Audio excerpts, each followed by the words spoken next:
Gas is good.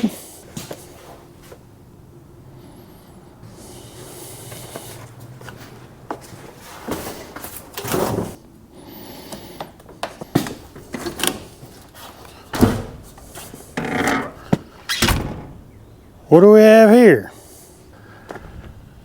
Morning everyone, my name is Matt and welcome back to the farm. I've been busy the last couple days. This is our second pasture box, chicken tractor, whatever you want to call it. I didn't film any of building this thing, mainly because it was just something I started and just wanted to get done, and quite frankly it went a little bit faster than I was expecting. But before I put the tin on, I'll kind of give you a brief description of how this thing is built. So everything on this pasture box is 1x3 lumber, with the exception of some of the corner posts. I actually made those out of 2x4s. Let's start right with the bottom. The bottom rail all the way around is pressure treated deck board. Bought a 1x6, ripped it in half on the table saw. And so now everything that sits on the ground should last a long time. Everything else is all rough cut lumber. I had my neighbor saw me up some lumber a couple weekends ago, and again I ripped it all down on a table saw. And this pasture box measures 10 foot wide this way, 12 foot long, and it's roughly 24 inches high. So you'll see on the front half of this pasture box, this is going to be chicken wire on this half. The other side will have some tin, but with the removable lid. But the front half of this around the sides will have hardware cloth around it. The rear half is going to be tin top and on the sides. And you'll see I didn't put near as much bracing on the rear half as I did the front half, mainly because the tin, once you screw the tin down, it's going to strengthen it, and actually the back half will be stronger than the front half. I tried not to put any more wood on this than what was necessary, mainly because I got to move it around every day, so I wanted to make it kind of as light as possible. So we got a good start. I got to get the tin for it probably this week, and I'll probably do a video of putting the tin on and putting the wire mesh around the outside. So a few days back we had some overnight temperatures get down below 30. Actually one morning here early it was 23 degrees. So let's check on the broiler chicks to see how they made out.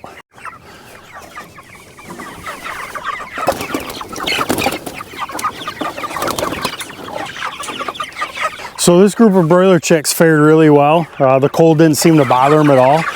They're growing, and I think probably in another 2 weeks we'll have some ready to start to butcher. We had a shipment of broiler chicks show up a couple days before the cold snap, and I really wish I could say that these ones fared as well as the ones outside in the pasture box, because they did not. We lost over half of them in a day and a half. So right now we only have about 19 birds in here. It's kind of devastating. It's the most we've ever had as far as loss goes. We evaluate, our setup, what we're doing, and is it something we're doing? Is it, was it just a bad batch of chicks? The weather definitely did not help. So what we ended up doing is, after a day and a half, I contacted the hatchery that we get them from. Any good hatchery has a guarantee policy. This one does, 48 hours. I called them up, told them what we had, and they're sending us the balance of what we lost. So they should be showing up any day now. So we'll hopefully be back to where we're at. But, like I said, we evaluated what we're doing. How can we make things better? And I got thinking, we had that real cold snap. Maybe they were cold. Maybe they weren't warm enough. So I did two things. The first thing I did was I moved the heat lamps closer. I actually moved them inside the brooder below this netting, and that definitely did seem to help. The other thing I did is, broiler chicks like 90 degrees when they first show up, and then usually a degree for every day older they get, you can drop it, but that's not an exact science either. But what I ended up doing was going out and buying a digital thermometer, and I put the sensor right down close at chicken level, just so I can get a pretty good idea of what the brooder temperature is. You know, you hate it. You absolutely hate it when things like this happen. I never want this to happen again. Reality is, you know, if you deal with livestock, eventually you're going to have some dead stock. That's just the way it goes. But, you know, if I can do something to prevent this from happening again, by all means, I'm absolutely going to do it, and I'm going to change, you know, the way we do things. So a couple videos ago, you saw Logan and I clean out our calf pen here in preparations of getting our next batch of spring calves to raise here on the farm. And that was our plan. Up until I called our supplier that we get our calves from, and he told me that the price of calves, and I kind of knew where the price of calves were because I'd been following the markets, our local livestock markets here on Facebook I'd been following. He told me those calves were going to cost me $750 a piece, and that made me do some thinking about where we were going, what we're doing, and how things were going to look if we shelled out $1,500 for 2 calves for the summer months. I've been following the prices of our local stockyards to see what Angus cross calves have been selling for, and they range widely.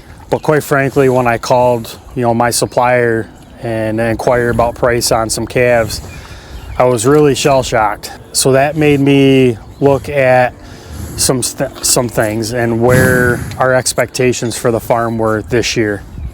With me leaving my job a few months back and putting more effort and focus into the farm, that really put a focus on needing to watch our finances a little bit better.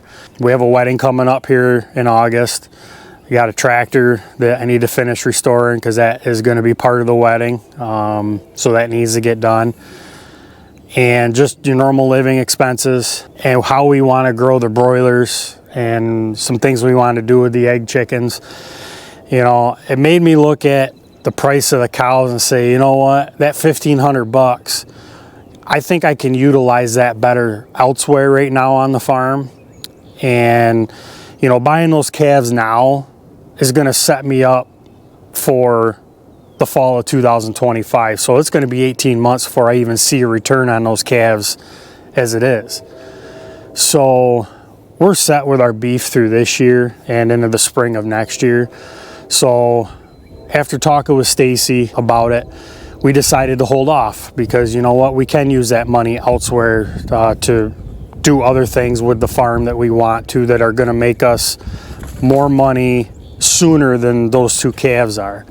We're looking at it right now and what we have, you know, coming down the pipeline, and we just figured that money is better allocated to go somewhere else on the farm right now. So now that we've talked about a few topics here on the farm, let's get to the task at hand.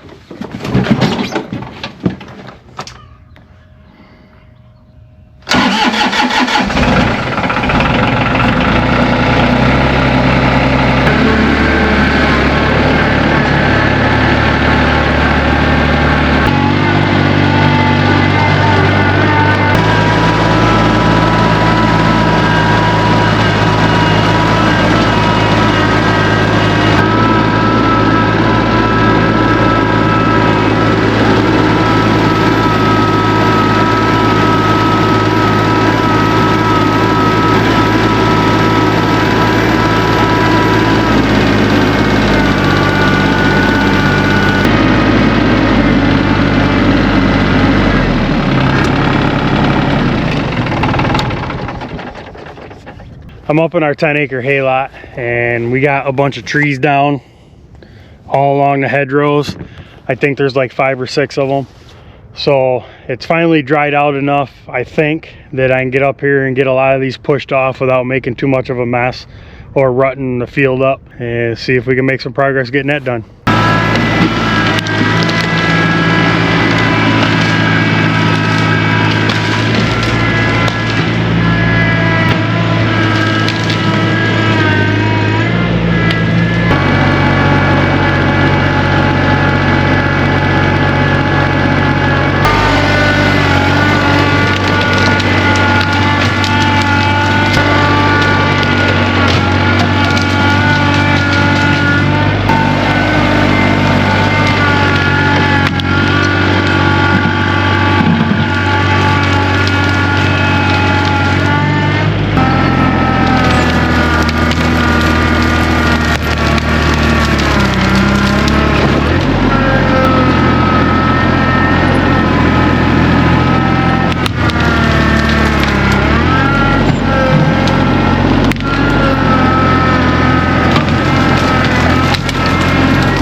here in some spots, but we're gonna have to leave a couple of them for now until we get back here to get them when it dries out, but we still will be able to clean up a little bit.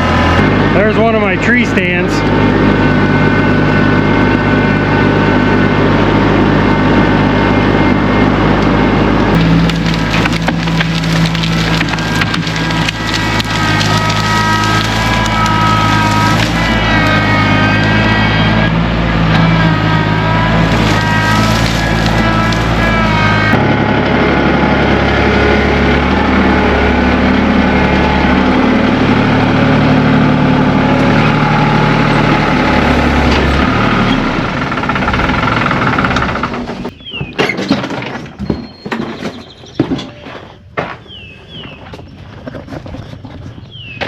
Well, we got the majority of those trees all cleaned up. We'll save the other two for when it dries out a little bit. No sense in rutting up the hay lot and for something that really doesn't have to be done right now. But so it's dried out enough around here. The other day I came down with a New Holland and worked behind the chicken coop and got this area leveled out a lot better to where it looks actually pretty decent now. So before we had a nice gentle shower the last couple days, I threw some grass seed down, and I got up in here, started out up in here and got all the way down, all through here, all the way down into somewhere right around in this area before I ran out of grass seed. So we'll just let the rest of this grow up, whatever happens. But I planted all the rest of this to grass, and hopefully this will come up here pretty quick, and we'll let it grow for a little while. Then we'll have a nice side hill that we can pasture the chickens out on this summer. So anytime you have death loss on the farm, if you're in this for the right reasons, it should bother you. As we are in this for the right reasons, first and foremost, we're the caretakers of these animals, whether it be just a little baby broiler chick or the cattle or pigs or egg chickens, whatever animal you're raising. If you're in it for the right reasons, whenever you lose something, you know, it should bother you, and you should evaluate what you're doing and look at the bigger picture and say, you know, what could I have done to prevent this? Or, you know, what can I do better next time? Or was it just a freak of nature? So you need to learn and adapt to, you know, the situation at hand. As far as the cattle and, you know, not deciding not to get calves this spring, that boils down to dollars and cents. Cattle aren't going anywhere. We're going to continue to do them.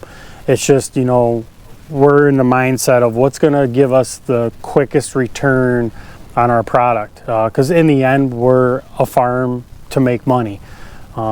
This is, you know, most of our livelihood. You know, there's an old saying that farmers don't need to go to the casino to gamble. They gamble every day on the weather, the animals, but it's a gamble that I'm willing to take every single day, because I can sit here and watch the cattle just graze, you know, or lay in the sun. I can sit here and watch the pigs chase each other around, root around, you know, scratch up against a tree, and just sit here and listen to the noises of being out in the country and the birds chirping, and I wouldn't trade it for anything. So I'm very blessed to be in the situation that I am, and like I said, when it comes to losing stuff, you just, you know, charge forward, figure out what you can do better, and move on from there. If you like the video, give it a thumbs up. If you haven't hit that subscribe button, it's down in the lower right hand corner of your screen. Go ahead and give that a click. We greatly appreciate it. We hope you have a great day. We'll see you next time.